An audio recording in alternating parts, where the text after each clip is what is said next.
Wow, I like that. I like that a lot. This is getting real. I know. It's like we have a producer. Hello, everybody. Welcome to another episode of the Paranormal Pass. I am your host, Josh Hammerling, with Dalton Van Hooser. And we are back for another crazy episode today, mostly about UFOs and personal experiences, which I'm always fun. So I'm always glad to share crazy UFO stories and cover a little history. We have some news for you. But as always, first, we have to start the day with all of the things we've got to mention. You get to go. You get to do that one. Mumbo jumbo. Here, mumbo jumbo. Get the mumbo jumbo out of the way. Be sure to subscribe to our channel, ring the bell to get notified of our latest videos. You have the option to be notified for occasional videos or all of them. If you are on your phone, make sure you go into your settings and switch on notifications. Absolutely. And the Paranormal Pass is sponsored by the annual Family Fest, Denver's largest family festival, taking place at the National Western Complex Saturday, February 22nd from 11 a.m. to 5 p.m. Take selfies with Clifford the Big Red Dog. I know your kids would love that. Free kids activities for the kids, vendors, prizes, and stage presentations. Also look for Parental Composure, our other podcast that will be hanging out there with all of our friends, saying hello, letting you do coloring books of the beautiful ocean stuff that we have prepared for you. It will be a lot of fun. Remember that kids are free and adults are $10, but you can get tickets for $5 by purchasing online using the promo code OCN half at checkout. Go to eventbrite.com and search Family Fest and get your tickets today. Act now, the day of the event. Adult tickets go up to $15. Family Fest. It's fun for the entire family. More info at familyfest.com. How big is that Clifford?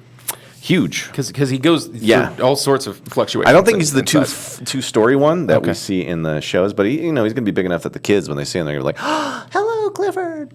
Is he going to be bipedal in this case? Or is he going to be quadruped walking around? I don't know how to answer that. Okay. Well, I'm just curious. I'm just curious. It'd be really cool if they had one of those giant, big, fluffy ones that they can sit on. He's like, hello, kids. That's a Santa Claus situation where they end up being more scared than they actually expected. And then those poor kids are crying. I've seen some of those poor videos, where they're just like, with Santa the first time, it's like, ah! It's always the worst. I never met my kids, so it doesn't matter. You have kids. They're beautiful, too. You just had a youngster, didn't you? Yes. Oh. Sleep evades me. Hi there. Our producer just showed up. She was, oh, cool. Well, too late. We're already in. But, so, we'd like to thank Caitlin for showing up and saying hi. What up, girl? How you doing? So, Paranormal Pass likes to start up with news. This is from UFON. Is there life on Mars? NASA says water there had just the right ingredients. The latest news from NASA is that concentrations of silica in bedrock discovered by the Curiosity rover indicate that not only did life-supporting water exist on Mars, it existed for a very long time.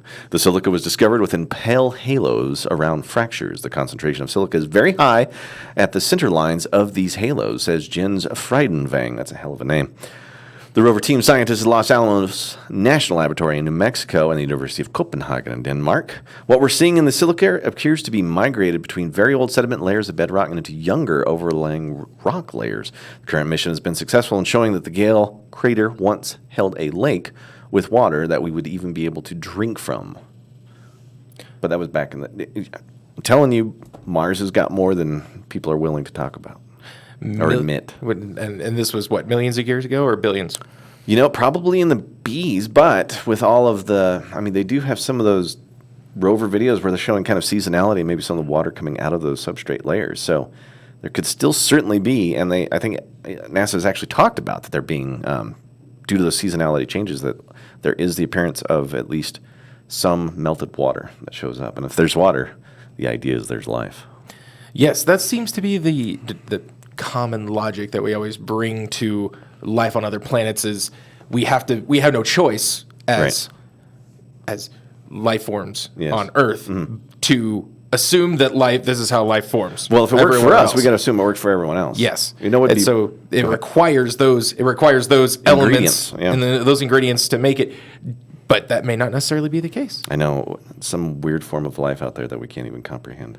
Yes, and like kind of creepy. Yes, and like studying our own deep oceans, we've come to realize that one thing that we thought was required for life was a certain amount of solar energy. Not too much, not too little. That was a requirement. Sure. But now we're learning that there's tons of life teeming Extremophiles, at the bottom of the ocean. Ocean's the deepest where parts. there's no sunlight at all. Kind of like water and heat are the two main ingredients. Which that alone, removing that ingredient alone, opens up thousands of possibilities, millions of possibilities for life to exist on other planets and moons, for example. Yes, I know. Titan is a popular one Europa. for the life on other. Yes, Yeah, Europa Report. That's a movie. There you go. I love that one. That covers that, and it's got those bioluminescent creatures that live underneath the surface. You know, it'd be really creepy. Is if when we find life on other planets, they're all made of the same DNA. Ooh, that would be creepy. Now you're getting some of that Prometheus. I know, I like that stuff. All right, more news from Live Science. The British X-Files of UFO sightings is going public. The UK's Ministry of Defence will publish secret UFO reports for the first time. The UK's official government investigation of UFOs can be traced to a group formed in 1950, the Flying Saucer Working Party, kind of a novel name. The UK's official government investigation of UFOs can be traced to a group. I already said that. And from the early 1950s to 2009, a department in the United Kingdom's Ministry of Defense documented and investigated reports of UFOs. Now more than a decade after the program ended, many of those formerly classified files about UFO sightings can be made available to the public for the first time. Do you think they're actually going to have something in there that we haven't seen before? No. They never do. That's do. the problem. Yeah. It just drives me nuts. And you can't trust it. You can't trust that because it's a government agency. Yes. Yeah. So, of course, they're going to remove anything that could be construed in any fashion as legitimate evidence towards extraterrestrials. It drives me nuts. Yeah. So they're going to release this, and then it's going to just embolden people into the and then it's just going to breed more conspiracies. I mean, if there were conspiracies before, this is just more fodder for it. It's like they want us to keep guessing and wondering. Now, what kind of organization would want you to be in the dark about something like this if either they're involved with them and they want to keep it a secret by keeping it public, or there's nothing to it at all, and it's just... That's the point of it. I feel like at the end of the day, it's probably just an attempt to quiet people down, but it's just not going to work. It's not going to. That's not the end result. Right. Yeah. From the UK Mirror, volcano erupts into fireball as UFO-like object floats mysteriously behind it. You showed me that one. It was a lot of fun in that video. Viewers of the footage were left stunned by the presence of an unidentified object hovering close to a fireball from the Popocatépetl. Man, that's a hell fireball. In central Mexico, this is a moment a volcano erupted, a fireball spewing from the crater, while a UFO just started to kind of hover behind it. Eagle-eyed observers were quick to point out the presence of the possible UFO in the footage. You can find that online if you go and search it. With that, as the smoke begins billowing out and the craters light up, you can see the UFO streaking across the background. Now, this isn't the first time we've seen a UFO kind of show up in the background of exploding volcanoes.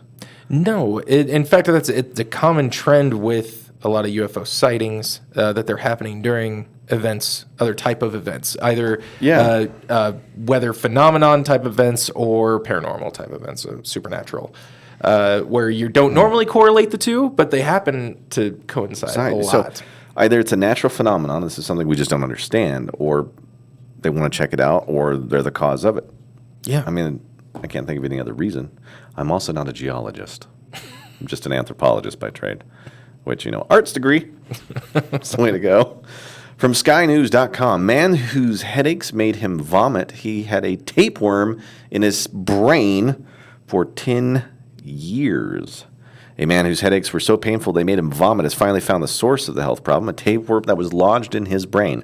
Doctors in Texas think the tapeworm had been growing slowly ever since the man named Emily Gerardo contracted it from eating undercooked pork in Mexico more than a decade ago. He said he'd been having headaches and feeling off for months, but an MRI finally showed what it was. Bye, it was good seeing you too. He fainted last year playing football and had to go into the doctor. Could you imagine going in, getting an MRI, and realizing that you've had a tapeworm in your brain? Yes. That would be awful. Ugh. Yes. And it was called I believe this was the case, it was a cystic cysticercosis. Oh. Sorry. Cystic. No worries, we're not doctors. Yeah, that one's a tough one. I practiced it, and it clearly didn't succeed in memorizing it properly. But yes, it's when a tapeworm larvae migrates to the wrong part of the body because they're trying to go to your intestines. Where they want to hang out and That's live. where they want to hang out and live and spread Mm-hmm. and procreate and have a good time. And sometimes they end up in other parts of the body and they form cysts. So this one found its way to his brain, and it happens often enough that there's a medical term for it. Yeah. Because it just the cystic part of it is just when it goes into your muscle or whatever. Feels so alien. Yeah, it's does. disgusting. It is. Parasites It's horrible. Are awful. But yes, that's how you get it. Don't eat the undercooked meat. You're Yes, at a higher- always cook the pork and be careful when you eat overseas because not everybody, there are people who do enjoy rare pork. Yes. And it's a thing. It's a thing. I mean, people eat undercooked beef all the time. It's just something you've got to be careful about. Now don't worry about a tapeworm or that type of a parasite taking over your brain, but there are other parasites that do take over brains, not human brains yet. Oh, yes. I know what you're talking about. But there is a wasp that it was called the crypt keeper wasp. Oh, fantastic name. And there's these little tiny wasps called gall wasps that land and they make these tiny little tumors on trees. And those things do that? Yes. Yeah. Oh. So the crypt keeper wasp will show up and put its larva inside the gall wasp's little baby nursery. Yeah. Their little larvae go inside of the gall wasp's larva and takes over their brain and makes them punch a little hole through the gall, and then they get their heads stuck. Then the crypt keep if you are squeamish, prepare yourself. Yes. It then burrows through the larva's head and comes out through the small hole. So the larva can't escape because all it has is just punch this tiny little hole.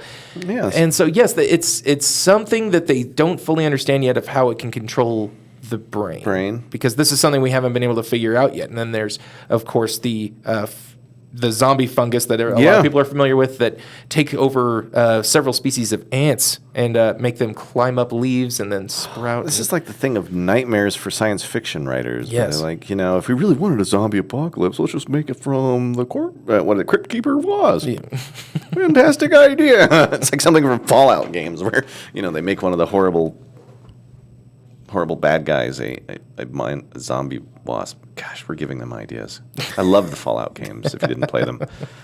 Oh, yeah, no, they're great. Well, Paranormal News is brought to you by Penn Business Network. Don't settle for the audience that Google wants to give you. Let Penn create the audience that you need. Visit Penn today at pennbn.com. That's PINBN.com.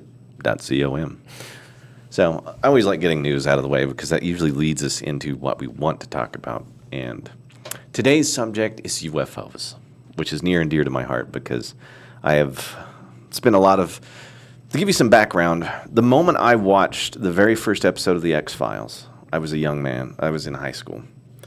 And I thought to myself, that's the kind of job I want, to be like an investigator or an FBI agent who deals with the really weird stuff that happens in our world.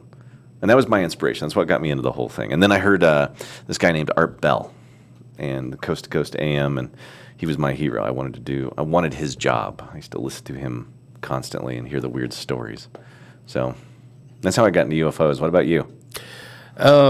Similar route in regards to X-Files. Okay. Yes, I mean, that really gets you going. And any time you would ever, even in the early days of the internet, one of the first things that came up there, other than the obvious joke where people usually go of why the internet initially existed, but conspiracies were the other thing. That thrived a lot on the early internet, and you could find that was when things really started to spread, like crop circles, images around the world of crop circles. That one always got me. That was the one that I was like, man, I just can't figure these things out. And it really creeped me out. And the cattle mutilations was the other one that got you going? Yes, and there have been some in. There's some every year, but they're just Weird they're all ones, over too. the place. In Montana, they're very chupacabra-esque, where the cows are Love found that. drained of blood and organs removed, surgical precision, like lasers used. Yes, and you wonder what, like, even if it, again, you have to go to Occam's razor. The most likely scenario. What's the most likely scenario? It's a person, but why? Why would you? And then to be able to take that kind of equipment with you. Yeah. Like you wouldn't notice somebody with a giant. You'd need a vehicle to power a laser And then, Yep. And no tracks Yeah. in most of these scenarios. yeah, I mean, it's like something just came up from the sky, came down, which is why, all the conspiracy theorists start thinking it has to be UFOs. And there's people who claim they've seen the UFOs actually hover above a cow, lift it up a little bit, spin it around, drop it, and they come out the next morning and it's all cut up. And they start wondering that, even if it's, okay, so now we're going down the extraterrestrial route Yeah. as the possibility. Yeah. Why cows? Humans make sense. Yeah. You're observing a planet. You have identified the dominant species. It clearly has some form of intelligence that's above the other organisms on the planet. Okay, humans make sense. Why cows? Why do they go to cows? Sure. We have other forms of livestock, so it's not just... No, there's been mutilations of sheep. That's true. I guess, yeah. There has been mutilation. And if there are other animals being mutilated, will we ever know? Because some of these animals live out in the middle of nowhere. And by the time we'd find them, who would know? So that's true. And this isn't just a United States phenomenon. This happens all over the world. There's been cattle mutilations in Europe, certainly parts of France. But Colorado seems to have its fair share. In fact, the first one was really found, like Linda Moulton Howe. She did the first reporting of that. And it was in 78 or 77 that a guy in Gunnison, I think it was, had his first cow mutilated. Of course, Gunnison. That's the setting for Alien versus Predator Requiem. Oh, that's right. Yes. And if you're watching that movie, they are clearly not in Gunnison. There are ferns and... Right. There are no it does not look like that at all. And... what were we just talking about? Sorry, I got totally distracted by that. That was my fault. It's okay. The cow mutilation. That's what... Yeah, and there was one recently in Montana. Yeah. Where it was, I think, 3 or 4 over the course of a couple weeks or something, and no tracks, nothing. Sure. When it comes to the human abduction thing and that whole phenomenon that people talk about it, I always had this idea that if I was a really advanced species and I had total control over my genetic makeup, I've eliminated mutations altogether because I've engineered myself in a way that means, because evolution, which is something I studied when you're in anthropology, so what you do, what it does is the genetic lines can narrow depending if you inbreed, and the only way that changes is through mutation to open it back up or finding someone else that's the same species as you with differing DNA, right? And mutation is everything to evolution. Without it, life on this planet technically wouldn't exist. But if I was a space-based race that spent all of its time removing mutation, I get this crazy bottleneck genetically. Yes. So I either need to find a new source of genetic material to cause new mutations to happen to perpetuate my species, or I just get to this point where everything is perfect and problems arise. What happens with reproduction at that point? Do they even reproduce? Could they reproduce? You know what I mean? It might be like you're using us because they need the mutations. Yes, there's actually the latest Predator movie, The Predator, which didn't get great reviews on it. Yeah. But it does cover that. It basically comes to the conclusion. Right. It says, okay, so what's the motivation of the Predator? So it tries to answer that question. Yeah. And the question that the way they chose to answer that question was they're looking for dominant species and then taking the best attributes and then acquiring them or applying them genetically to their own. That'd be creepy. Imagine your species is dying and you have to find mutation. And that's why Earth is so important, is just everything on the planet mutates. Everything. Some of the simplest single-celled organisms to the most complex things. Coronavirus. That thing is just going out of control for, 40,000 they say infected? Yeah. Over 1,000 deaths. Yeah, it's not going well. No, and then there's 200 people in this great state of Georgia who have been quarantined because they came back from a trip to parts of China. They weren't in Wuhan, but even the World Health Organization is saying this thing is just the tip of the iceberg and could be real bad real quick. And we talked about that last time, and it's just terrifying on every level. Yeah. It doesn't help that it's in the state or in the place of the world with the highest population densities. Yeah, I know. In China, and then India's right next to them. All right, it's just waiting to explode. Yeah. Which is just awful. Yeah. Yeah, it's terrifying. Thanks for bringing that back up. Oh, you're welcome. It was a really good sort of run of things. But on that genetic topic, Prometheus we talked about, which covers a lot of that content or that concept of genetic evolution and genetic application to planets. So we exist because of this alien race that's just been using its genetic experiments all over the place. Sure, like we were seated here. Yeah. Yes. Yeah. I like that. And then it which is super interesting, but then it's still, and the question gets brought up in Prometheus. Well, then who made them? It always goes back to the same problem, right? But it is an interesting concept. Yeah. Yeah. To try to tackle. And the problem I ran into with evolution is that it has a tendency to... There's no intermediate species. Typically, are you familiar with some of the terms in evolution? Yes. All right, so have you heard of punctuated equilibrium? I have not. Okay. Sorry. So in evolution, a lot of people think that there's gradual changes over time that affect species. The problem with that is that you lack a bunch of intermediate species, or at least examples of that evolution happening over time. I forget who the scientist who came up with the idea of punctuated equilibrium, but the idea is that the changes are instant and sudden, and that is how evolution truly works. It's not a grand mutation over time. It's an instant, quick change to a species as it moves forward. And it could just be that the survival of the fittest ones survive, and then suddenly all the little ones go away, and the big ones survive, X, Y, Z. But it's immediate, fast change, evolutionarily speaking, which I think explains more of the life on Earth than the gradual stuff. But at the same time, what causes those immediate changes? Are they engineered changes? I mean, we assume we're the only intelligent species on this planet that's ever existed. Yes. Right? We've been around for what, 5 to 8 million years? Yeah. Well, the planet's how many billions of years old? Yeah. There was 250 million years of just dinosaurs. Yeah, we have clear evidence that entire eras of organisms that without humanity ever coming around had existed. So it's kind of creepy. Yeah. But I dive. Yeah, no, that's good stuff. Yes. Imagine if evolution happens on other planets and Yes. in the same processes. So I've already named quite a few movies, but in regards to abduction, Yes? Fire in the Sky, Oh, great movie. That one always really mention that freaked one. me out. Yeah. and The Fourth Kind. I saw that one. Kind of creepy. It was Yes. later based on a bunch of information that was made up, according to the people that wrote it. Yes, it kind of blends, it kind of blurs the line between reality and fiction. Yeah. But it is based, I guess, on a series of events in Alaska, in which some people shared similar nightmares, and correlated with abduction, which was Yes. freaky Abductions. So now that since we're into UFOs, I want to talk about personal experiences. Now, some people have a lot, some people have very few. And have you had any major UFO sightings, experiences? I have not. Thanks of abductions. I Really? have not personally, no. I've got several. Yeah. And would you like to hear about them? yes, very much so. Well, so again, I was an anthropologist. I have lived on Indian reservations. I've been all over looking at the sky. I've spent a lot of time in the outdoors.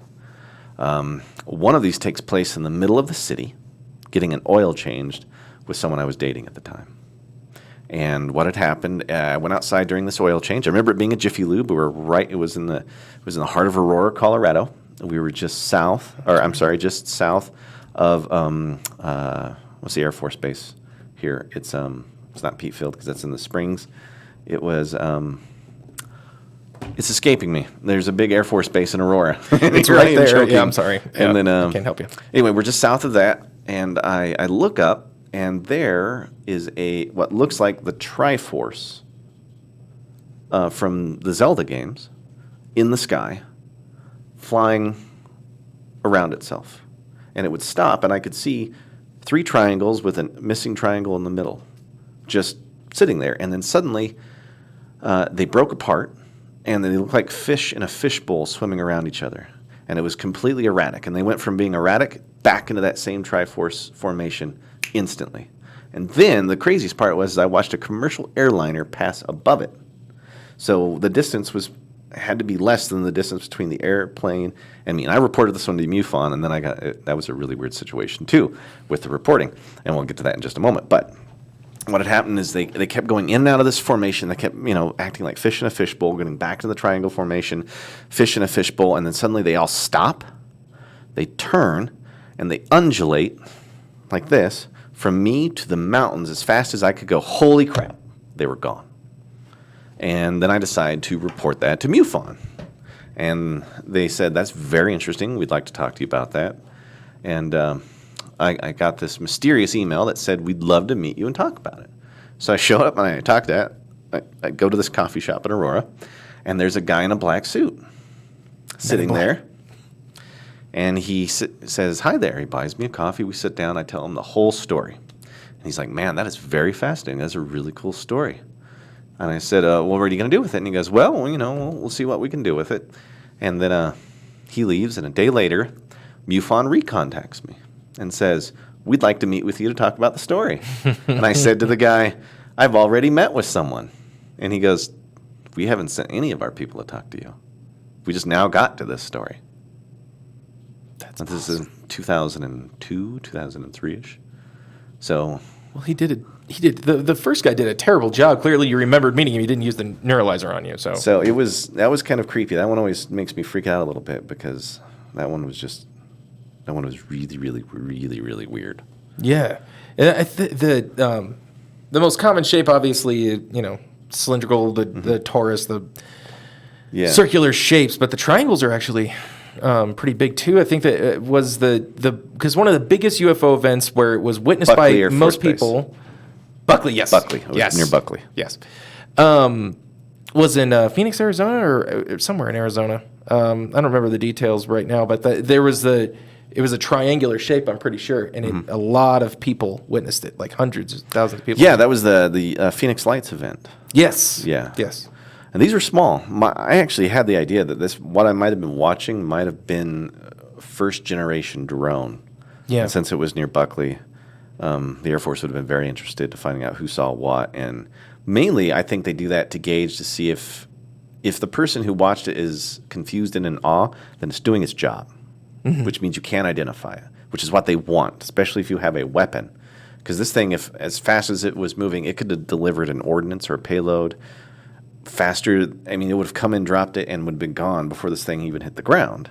So it makes a lot of sense to me that a government agency would want to know if the anonymity is kept. Yeah. Because it fooled the people at home. It's easy to fool the world now. And then we can just deny it.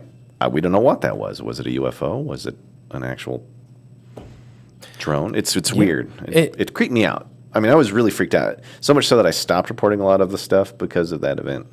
Yeah. And the interview. Oh yeah, that makes sense because now you're how long are they going to be monitoring you for that? Yeah. Because they clearly were able to sneak into that situation. And I mean, I went to the MUFON website. I sent them an email. At the time, it was not as organized as it is now, which is a really good site, and I enjoy it. I did do one of the reportings just recently when I saw something move around the Castle Rock in Castle Rock, Colorado, and right around the whole drone time that people were freaking out. And when did you say that happened? 2002, 2003-ish? Yeah. Because what's interesting about that is that there are two things that you said that I find really interesting about that. Firstly, when it comes to what a lot of people say is that government technology, particularly military technology, by the time we're aware of it, they have been working on it and probably using it for at least a decade to 2 decades. And well tested at that point. Yes. Because now this is a public test. Yes. So in regards to drones, 20 years ago, nobody used drones. So they could have been easily in the middle of and this looks like it was AI controlled. Yeah. My guess is there's also some sort of thinking program that was used to do it, which is back then.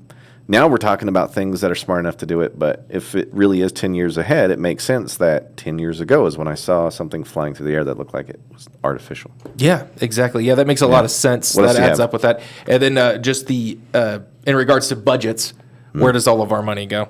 It goes into the military technology. That just disappears. So of course it's going to have the advancement is going to be there. The other thing that I found interesting that you said was there is a legitimacy to them wanting to know what you saw. How did it look? Right. Because they do that with their own staff and military people. Absolutely. The personnel, the Tic Tac incident, that naval officer, that pilot, said that wasn't his first time in regards to him going out, observing something, coming back, and somebody from NORAD calling him up and asking him what he saw. What do you think? Now, he doesn't go into detail into any of those things. The Tic Tac he does, obviously. We've got a lot of public evidence on that. But he mentions it in passing. Like, oh, that's not unusual for me to go Indeed. out, report back, and then they'll ask me what I saw. And he said sometimes they tell him what it actually was, and sometimes they wouldn't. Sometimes they'd be like, "Thank you for your information." Click. Have a great day. Yep. And on that jet, he was using a new advanced form of radar.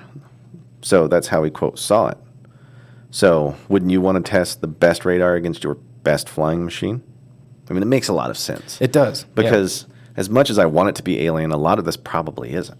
Yeah. You know what I mean? Yep. Because you never know. There are some stuff that you just can't quite explain. Another one happened when I was living very close to proximity. It's because I'm still near an Air Force base with this next story. And I'm driving home. I used to work for a large broadcast company here in town. And it was late in the afternoon. I took a left turn to get onto my street, and I look over and I see something that looks like a black soccer ball in the air, but as it's moving, it looks like it's struggling to stay up. Like something's really wrong with this thing. It keeps dropping and picking itself back up. It's spinning.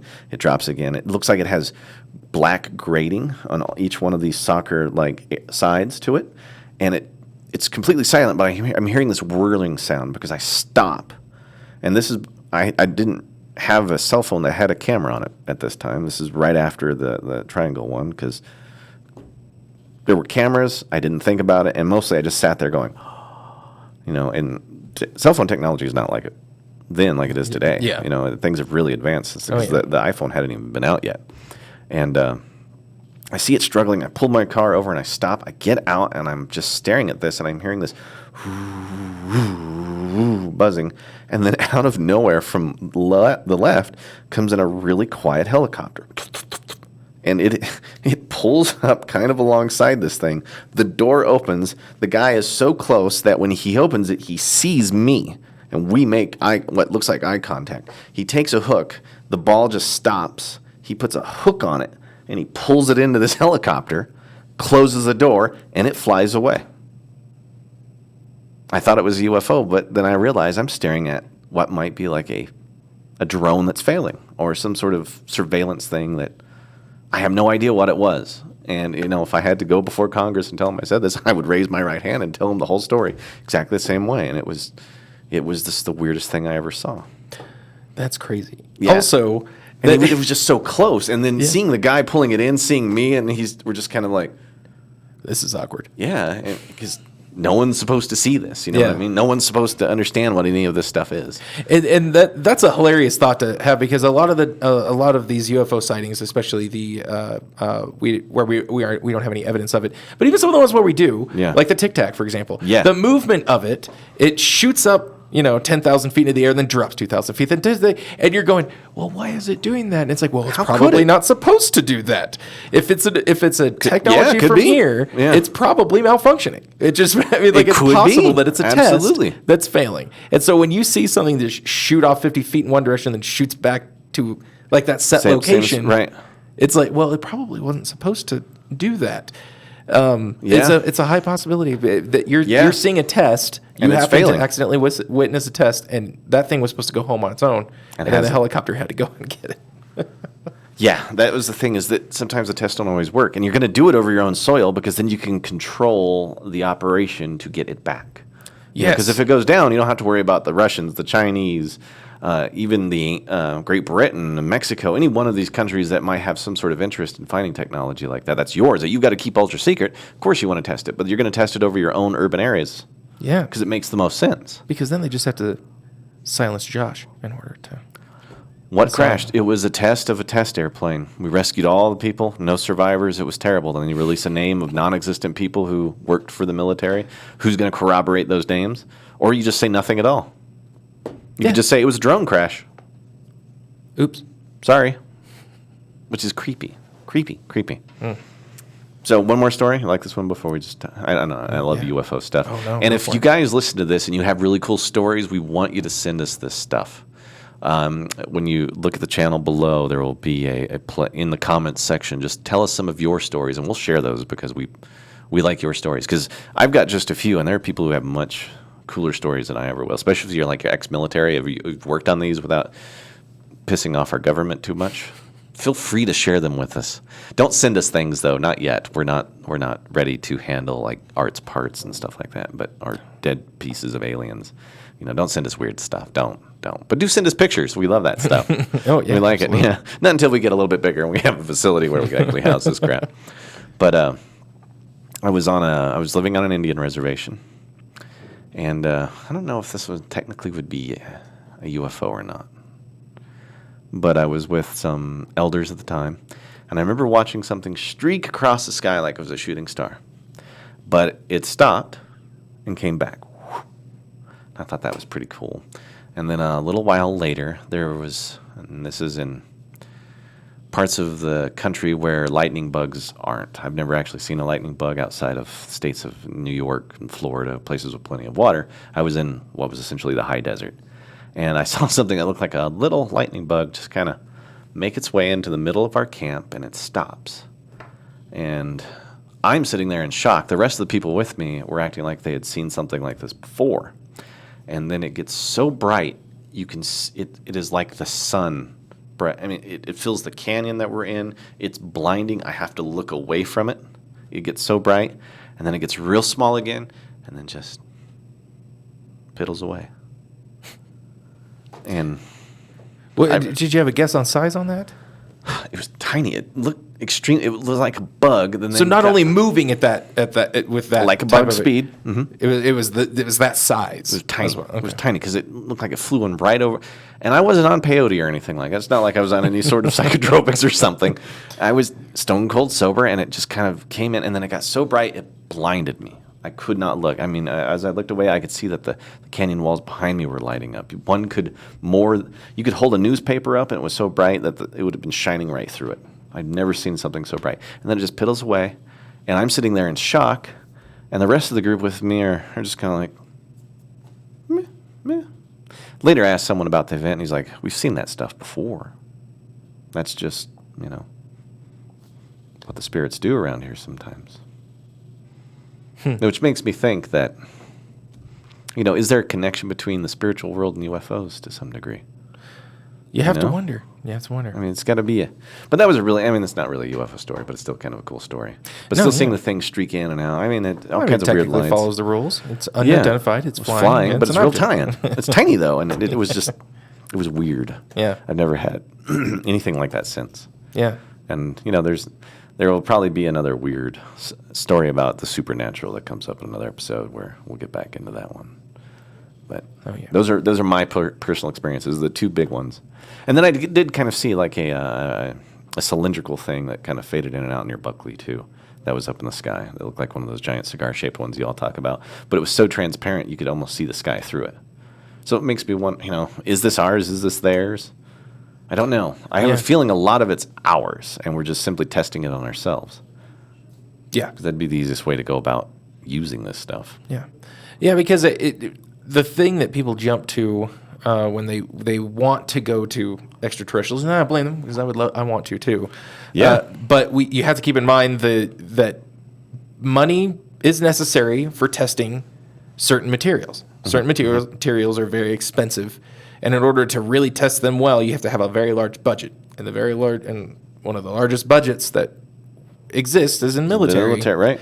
And so they're going to have tested this stuff for years. So if you catch something like that, which is a big deal, especially in this information age, you have to find some way to dodge information. You have to find some way to avoid detection. That is 100%. Once someone sees it, they get that one video, and it spreads across the world instantly. I mean, it goes viral within minutes. So you got to hide these things is what you're getting at. Yeah. And so, that's that's the number one thing. So they may already have the technology necessary to pinpoint a building that would decimate the target that you're trying to hit. They have that. They've already had that. Right. Now it's about the delivery system. Yes. Yes. Can you keep quiet?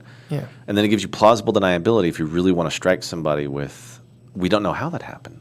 Yeah. That may have just been an object from space that flew in. That was the other weapon that I think that we're probably exploring, is how to make something fall from space to look like it was a meteorite hit disguised as a weapon. Yes. Kinetic energy weapons. The rods of God, that's the other one. And I believe that's how the...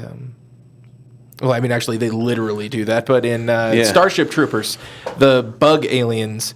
didn't have advanced weaponry, so they shot meteors. Yeah, it makes a lot of sense. And, and just going back to that idea that the best way to test something is to see if your own people recognize it. Yep. Because we've got more cameras than anyone. Everybody's got a camera in their pockets these days, and if you can't identify what you're looking at, then you have more than plausible deniability. As long as it remains hidden, no one has any proof, you've got a secret weapon. Yep. That doesn't go anywhere. And the current administration just increased NASA's budget by billions of dollars. Defense is by billions of dollars. And we have a Space Force. So if we have a Space Force and he's already created it, how long has it already been in place? Yeah. I have a sneaky suspicion that we have a ton of stuff already. If not just one good, there might be something like a capital ship out there. There might be a way to actually have space marines be dropped in a zone. Because those flying triangles, I personally think that a lot of those might be super secret troop transports. They come in, they're quiet, they can go around the world in minutes, make their way down, drop somebody off, be completely dark and silent. You could drop off an entire platoon. I don't know much about military speak, but you could drop off a bunch of guys, tanks, and dudes to go out, break things, and blow them up, and then it's gone. I'm talking about instantaneous resupply. You wouldn't have to worry about fighting your way through enemy lines. You would just be able to show up undetected, drop something off, and get back to it. You could extract people. I wonder how many Black Ops operators have been extracted because of these really, really specialized transports that are out there. Because we're in the business of making things quiet. We own the night, according to the military. That's my thing. Yeah. TR-3B is a troop transport. That's all they've been testing. Because the only way you win wars is to put people on the ground. You can blow stuff up from the sky, but until you actually own it and keep it, it's not yours. Yep. Crap, the phone keeps going off. I'm sorry. It's work. I should have gotten rid of this. I'm sorry to all of our viewers. It's going away right now. There's the buzz. Well, you're just popular. No, it's probably because I'm not doing something.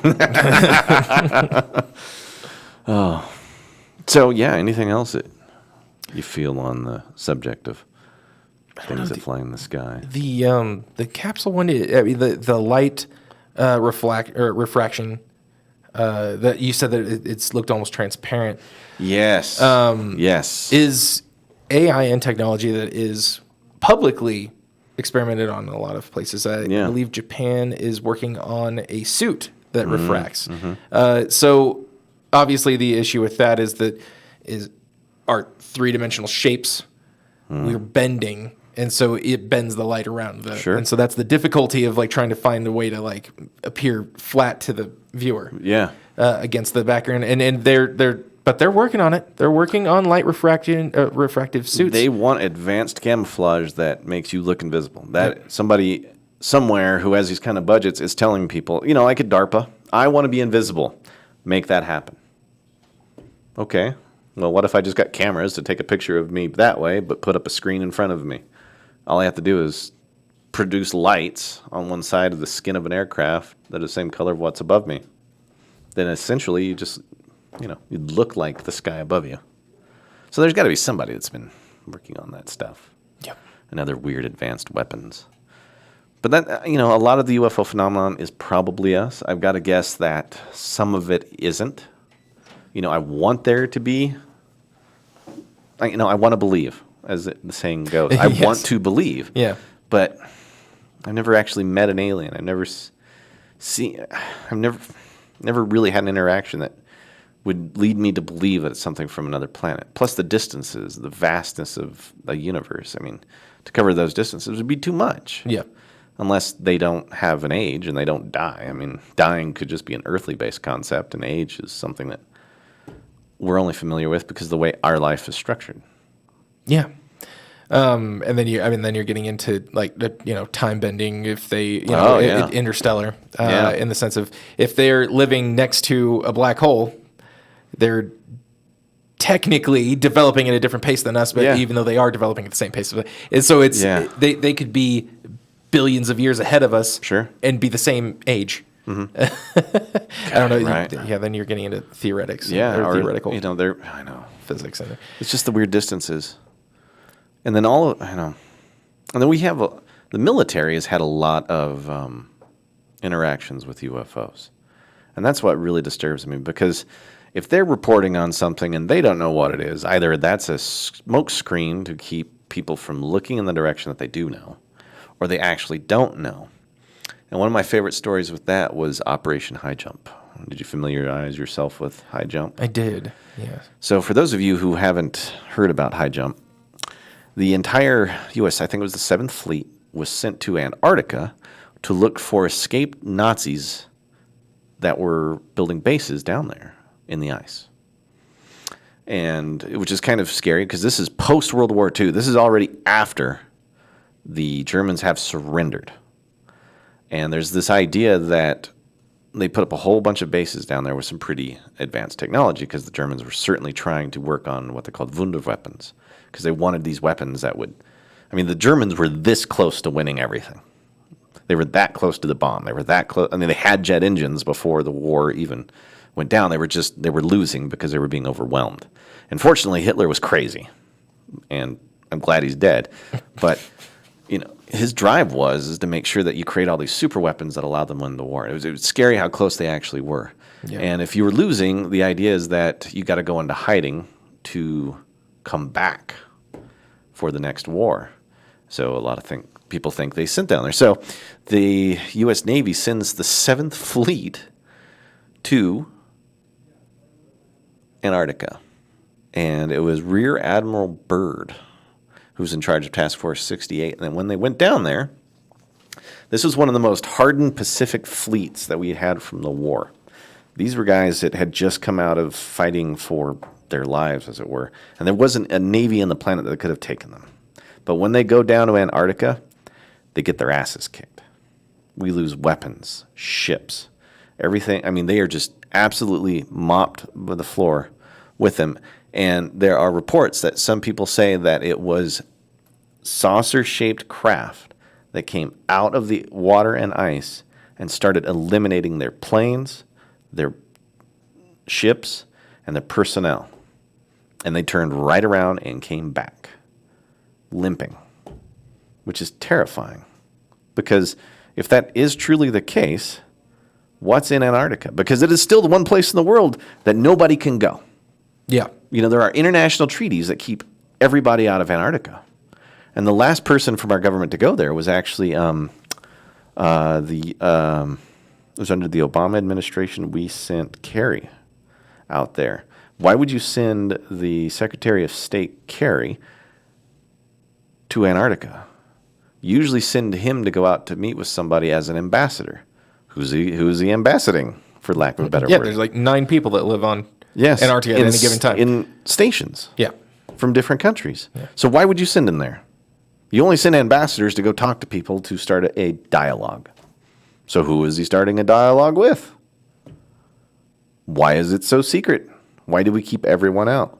Why do most Google Maps pictures just show you ice, and then there are some places that are completely blocked out? Area 51 is blocked on Google Maps. What is blocked on Antarctica that they're not telling us about? Yeah. That's the craziest portion about it. So the UFO and militaries has had a rich tradition. And I don't think, we had Project Blue Book throughout the 50s. Yes. Yeah. And that way it started as Project Sign, which was eventually, I don't know what the proper term is, but disbanded for being overly biased for extraterrestrials. And it was replaced by Project Grudge, which was then overly biased against extraterrestrials. Absolutely. Then Blue Book came out after that, and it was trying its best to be as even Sent as another possible. Colorado guy there, J. Allen Hynek from University of Boulder, just to actually do some of this investigation. And of all the cases, there were a lot of them were very well explained. Some of the answers that he gave were obviously answers that were coerced. You have to tell somebody this is swamp gas. You have to tell somebody this is a mass hysteria. Because some of those answers, you're just kind of like, Yeah. But there were some legitimately in there. He was like, we have no idea what this is. Yeah, I think of the 17,000, over Blue Book's research. I don't know if that's what you call it, but research. It was. There was 535 that were unexplained, I think, and then 13 that they had that there was a different category of it. But there were like 13 where they were like, we have no idea what this is. We don't even begin. Yeah. Yes. Yeah. Yes, and then eventually the Majestic 12 show up out of nowhere. And they were the people that were 12 individuals from all parts of the U.S. military-industrial complex that were supposedly responsible for keeping things hush-hush. And then from them, the idea was, because at that time, they thought society couldn't handle if extraterrestrials were real, could society handle it? Yeah. And then, because it goes against all of the religions. It goes against the idea that we are it in this world and that society would fall apart. Yeah. And you're familiar with the Majestic 12? I'm MJ-12? I'm not. Are they reptilians? I don't think so. I think that's the royal family and the Bushes. Oh, okay. All right. But yeah, no, they were a group of individuals. We'll probably cover a whole show on that because we could. But the idea was that they're responsible for keeping things secret. And if there was supposed to be an eventual disclosure, you couldn't do it right away. You had to piece it out in small stuff. And then right away, as soon as MJ-12 shows up, you start seeing all these wonderful UFO movies start popping up. The idea is that you would get society ready for the idea of extraterrestrials through culture. And then we would go back to the anthropology thing. Because I was an applied anthropologist, you try to have effects directly on culture and material culture. And if you want to change it, you slowly start changing ideas. So you create movies where some of the aliens are bad guys and some of the aliens are good guys. But the bottom line is that the idea that aliens exist. And then you start getting directors involved in the CIA. So suddenly you have movies like Close Encounters of the Third Kind show up, which was a movie that was a first of its kind, where we're just trying to get everybody used to this idea that we've been visited and might have had an exchange. I think that was something called Project Serpo, but I digress on that one. And then you have Spielberg show up with a movie called E.T., where suddenly it's a cute little alien that everybody likes. And he's just trying to get home. And then suddenly you have the idea of grays show up. And then you just start ingraining into the culture the ideas that we're not alone. So when you do eventually start telling the public that they do exist, it's not a shock. No societal collapse. There's a bit of a fourth wall break in a movie called The Faculty. I don't know if you've ever seen that. Oh, yes. But Elijah Wood kind of breaks that down in The Faculty of talking about, maybe some of these people have had actual experiences with aliens, and they're trying to let us know, like, hey, this exists, this is a thing. That's right. So they kind of break the fourth wall a little bit in that movie with that little speech, that little monologue he does. And, that's a good one. Yeah, it makes a lot of sense that you would have psychologists and stuff work on trying to get the idea that you should get used to the fact that you're not alone. And maybe you're not alone, because if aliens do exist, I don't think they came from somewhere else. I think they came from right here. They're just a really old species that became really advanced and left. Yeah. And then you come home. Yeah. And to that regard, because you brought up as it's contradictory to the logic of life in from like a religious standpoint and even non-religious standpoint of this is what life is, and to just suddenly, oh no, there's aliens. It completely changes your worldview. And by introducing it in fiction, your mind is able to wander of, well, how would that fit into my worldview if that were to happen? And so you have the possibility of like kind of breaking that down in your thought process and your logics and your worldview before it would actually become apparent that that's the case. So you're at least somewhat mentally prepared for it, even if you didn't realize that you were, because you've already been daydreaming about it. Right, because if they end up showing up on the White House lawn, people are going to effectively say, I knew it. I suspected it the whole time. 50, 60 years ago, the War of the Worlds radio broadcast, people were grabbing their guns and heading out to the fields to start fighting back. Yeah. There's going to be a total change, but you'll still have those individuals, who will see it as a takeover. Anyway, it's another episode. Just as long as the ones that don't show up on the White House lawn don't look like the ones from Mars Attacks, then I think we'll be fine. Oh, God, I love that movie. Another good one. That's a good one. Because it would just show how stupid we would be for the first interaction. We show you this dove. I think I'm going to call it. All right. That was a great. I love doing this with you. Oh, it's a lot of fun. It's fun. So I can't believe they're paying me to do this again. Don't forget, to ring that bell. We need all of the people subscribing to our channel. We need as much as possible. We love you. Share us with your friends, family, or colleagues. We're here to talk about the things that are interesting and weird. If there's anything you'd like us to talk about, go ahead and comment on it. Let us know. If we've made mistakes, I'm sure you'll tell us, but we'll correct those as well because I don't remember it all. Yes. And this is a lot of fun. We enjoy doing this. I'd like to thank everyone that helps make this possible. Firstly, Penn, thank you for giving us the time to make this a fun paranormal sort of venture. Absolutely. And also don't forget to go to Family Fest. That is February 22nd, 11 to 5. Go to eventbrite.com. Use the code OCN half to get half off your tickets today, or head over to familyfest.com. Thank you for being our sponsor. I would like to thank you for being here. Oh, thank you for having me. Absolutely. And I'd like to thank the guy sitting behind the glass helping me, Mr. Yes. L. He is he's a mysterious man himself. The man in black is what we like to call him. But this has been another episode of the Paranormal Pass oh man, I'm butchering that on the end there. That's right. Oh, no. Another episode of the Paranormal Pass podcast. I am your host, Josh Hammerling, along with my host, Dalton Van Hooser. Thank you for tuning in, and we will see you next time. See ya.